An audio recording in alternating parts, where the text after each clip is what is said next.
Bonjour à tous et bienvenue dans Agora pour ce dernier numéro de la saison Tous à l'eau. C'est avec l'équipe iséroise de Kaotep que nous allons découvrir la pratique du stand-up paddle en eau vive. Ces passionnés de sport à sensation nous ont donné rendez-vous au barrage de Champagneux. Au programme, une balade sur le Rhône sauvage.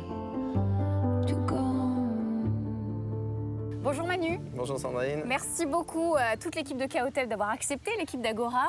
Je sais que vous faites pas mal l'activité autour de l'eau, c'est la spécialité de cette émission de fin d'année pour Agora. Là, on a choisi le stand-up paddle.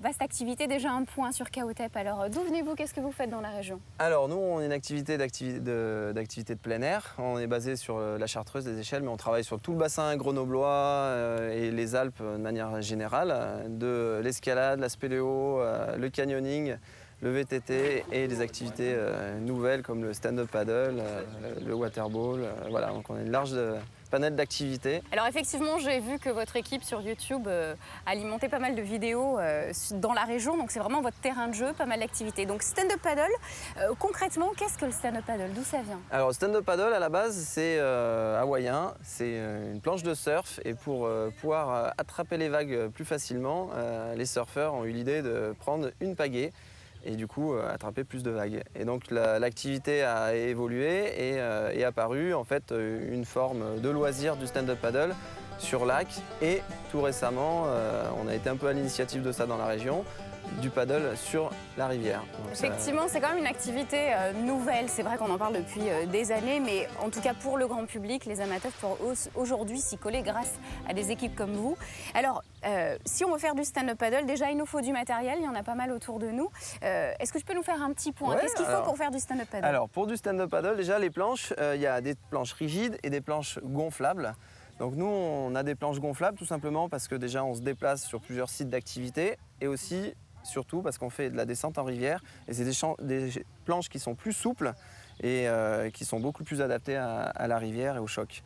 Donc là, on a deux stand-up paddle et donc c'est gonflable. Comme tu es arrivé en retard, tu vas en gonfler un, hein, d'accord? Ah ouais, d'accord, ils sont tous prêts en fait. D'accord, ok. Donc tu vas en gonfler un. Alors avant de le gonfler, peut-être juste parler aussi du paddle. Alors à l'origine, le paddle, les surfeurs, ils avaient un leash, d'accord, pour quand ils surfent la vague, pour pas perdre leur paddle et leur planche.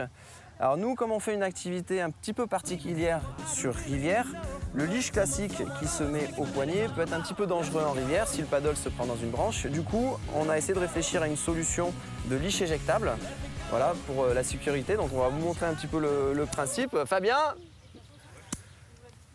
Fabien qui est déjà prêt, il a aussi un gilet, ça on va le voir, il faut aussi un gilet. Donc, il a un gilet particulier, c'est un gilet type moniteur de kayak avec la ceinture éjectable. Du coup, on va vous faire la démo. Si jamais le paddle se coince, donc le leash est accroché dans le dos, je simule le paddle qui se coince et là, du coup, la personne peut se libérer et rester sain et sauf pour de nouvelles aventures. Merci Manu.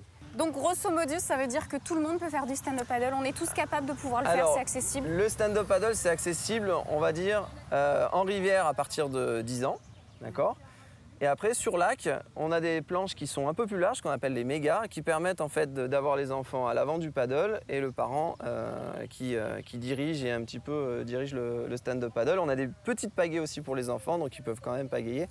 Donc je dirais qu'à partir sur lac, à partir de 7-8 ans, c'est accessible, et en rivière, à partir de 10 ans, c'est aussi accessible. Et généralement, quand on monte sur ces planches, c'est pour combien de temps les balades? Alors, les balades en rivière, on a les petites descentes découvertes, ce qu'on va faire aujourd'hui. Alors justement, Manu, qu'est-ce que nous a prévu comme programme aujourd'hui? Aujourd'hui, on va faire une petite initiation sur le Rhône sauvage. Donc là, on est au barrage de Champagneux et on va descendre jusqu'à Saint-Didier.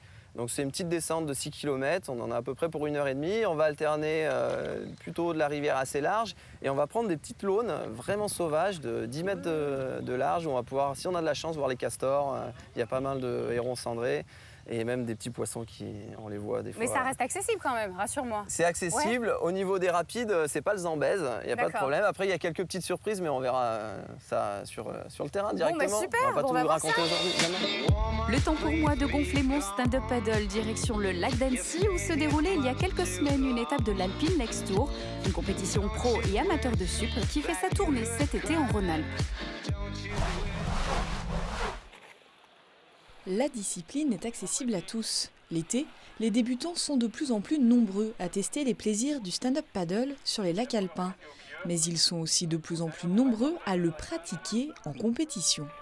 On a tous les âges. On a calculé l'année dernière à Tignes. Je suis monté sur le podium à côté de quelqu'un qui aurait pu être mon grand-père. Donc c'est assez marrant, mais tout le monde est une bonne ambiance. Donc les âges ne gênent pas dans la compétition. On s'entraide de tous. On a bon esprit, on s'entend bien, on se parle. Il y a tous les niveaux, on fréquente de tout. On va avoir de l'amateur comme du pro. Et c'est grisant de s'aligner sur une course où il y a des pros aussi. La dernière fois, sur Sainte-Maxime, on avait un Australien champion du monde, on avait un Calédonien. Enfin voilà, donc d'être sur la même plage et pouvoir ne serait-ce qu'apprécier le spectacle et les voir bouger comme ça. Ça donne envie de faire mieux et voilà, après donc on court et il y a une espèce d'émulsion qui se crée, quoi. En plein essor depuis 10 ans, la discipline trouve sa place petit à petit en France. Depuis novembre 2009, une section lui est même consacrée au sein de la Fédération française de surf. C'est un sport qui est encore très jeune, même si le paddle en lui-même a un historique lointain. C'est un sport qui est très jeune au niveau de la compétition, au niveau de son organisation, donc qui va encore grandir, qui va se diversifier dans ses pratiques par des catégories d'âge, certainement, des catégories de paddle. On a des gonflables, des rigides. Donc les choses se mettent en place doucement et même au niveau de ce que nous on appelle des shapes, au niveau des planches, voilà, ça évolue d'année en année. On a des planches de plus en plus performantes. Les vitesses, ça va de plus en plus vite et sur l'eau, c'est une vraie bataille, quoi. Et uniquement sur l'eau. En France, les paddleurs professionnels se comptent encore sur les doigts de la main, mais le circuit se développe et les futurs champions sont déjà dans la course. La technique de rame, la technique pour tourner, pour tourner autour des bouées. Faut réviser beaucoup si on veut être un professionnel plus tard. Nous sommes de retour à Champagneux. Cette semaine, le SUP est à l'honneur et c'est l'équipe de KOTEP qui nous initie. Après avoir soigneusement préparé notre matériel, nous voici sur le Rhône sauvage, prêts pour une descente de 6 km. Bon alors Manu, je crois que ça fait un petit quart d'heure qu'on est sur les stand-up paddle. Tout se passe bien, personne n'est mouillé, je crois que le groupe va bien. Est-ce que ça signifie que le stand-up est accessible quand même à pas mal de gens, les non-sportifs, les non-initiés? Est-ce que c'est jouable? Alors le paddle, c'est vraiment une activité découverte, accessible à tous. Il n'y a pas besoin d'être un grand sportif pour faire du paddle. Alors ce qui est bien, c'est de démarrer en lac, donc faire une petite initiation en lac avant de se lancer en rivière.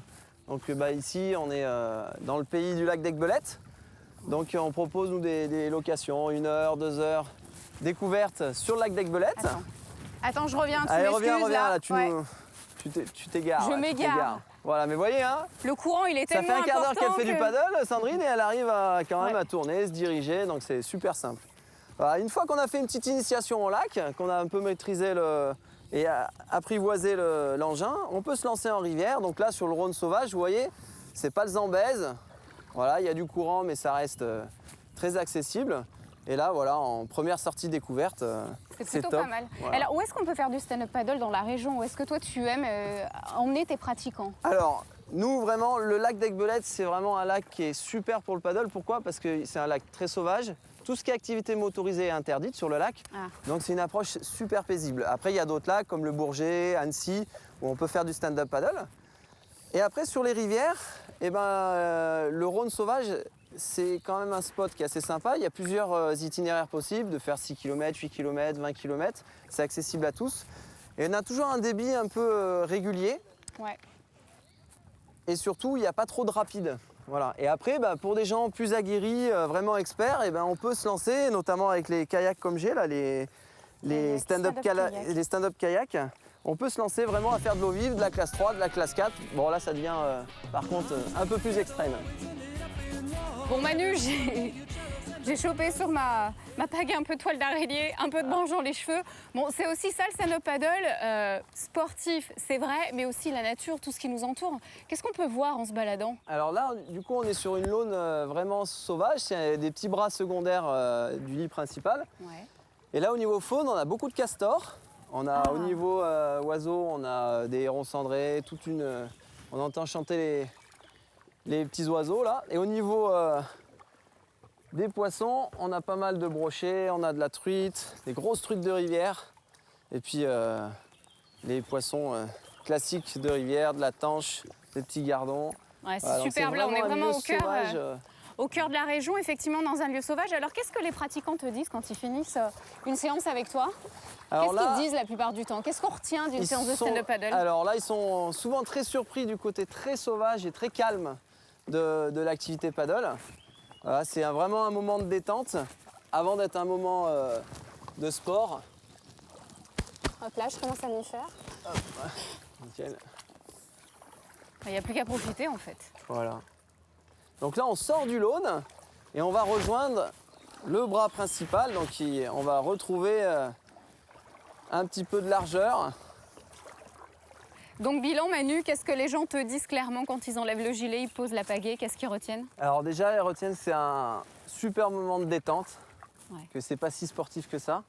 Voilà. Et c'est vraiment le côté agréable, on se détend, il n'y a pas de stress. Voilà, le paddle, c'est plus une activité de détente presque qu'une activité sportive, on pourrait dire. Alors ça coûte combien Manu Alors en location, par exemple sur le lac d'Aiguebelette, pour 1 heure de location, c'est 12 €. Voilà, on peut louer aussi 2 heures, ça permet de faire le tour de l'île, là c'est 20 €. Et après pour les descentes en rivière, donc là c'est encadré par un moniteur. Et là, il faut compter, à partir de 35 €, on a des descentes, sur la descente de 6 km. Et après, si on fait la descente par exemple de 14 km, Champagneux jusqu'à Évieux, là, il faut compter 55 €. Et concrètement, là, allez, grosso modo, un prix, ta planche plus ta pagaie, ton gilet, là, ça coûte combien? Alors un paddle, par exemple, celui que tu as, là, les Red Paddle classiques 10.6, avec la pagaie et le gilet, il faut compter à peu près 700 €. Voilà. Et après, moi, j'ai un paddle, là, les stand-up kayak, ils sont un petit peu plus chers, ils sont un petit peu plus... au niveau technologie, c'est un petit peu différent. Voilà, c'est plus dans les 800-900 €. Voilà. Ah bah, tout est dit. On n'a plus qu'à profiter parce que je crois qu'on n'est pas encore rentré. Non. Eh bah allez.